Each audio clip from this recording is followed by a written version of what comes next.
I'd like to share an experience with an employee that was probably the most dramatic example of, of a situation we had to deal with.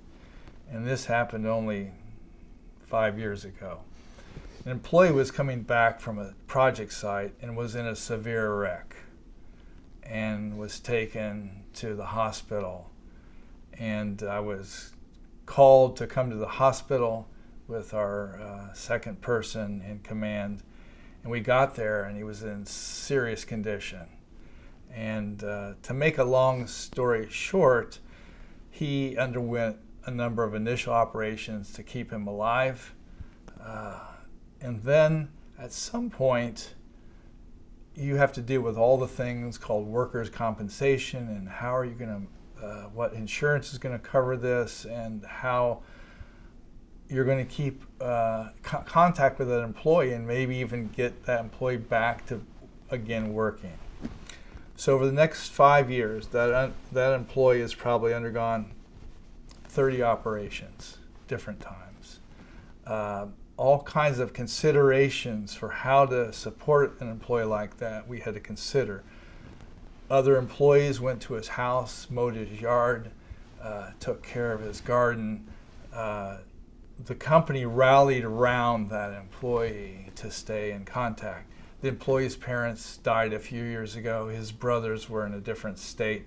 So he didn't have a local support system for a while. And the company became part of that. His brothers were able to come down during some of the healing, and they also worked. And so he got to the point where he could begin working again part-time, but he hasn't been able to go out and do physical work. He could only do mental work. And before, his job was doing both physical and engineering type of work.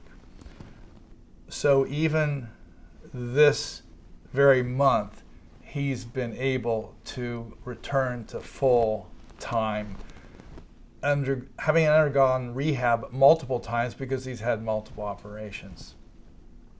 All this to say that everything the EOC talks about, we've had to put into practice. It's one thing to talk about. It's another thing to say, you know what, this year our particular focus is Eric, is his welfare, livelihood.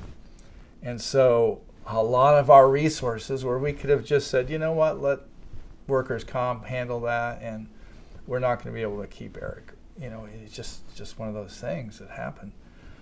We've been able to do that. It's involved everyone. And there's no greater joy I have than seeing him return to work. And all kinds of policies you can write, all kinds of things you have to consider. You have to bend toward what is right in that kind of case. And I think we've discovered what caring as a family is. So truly, I felt our company became more family-like because of the situation with him.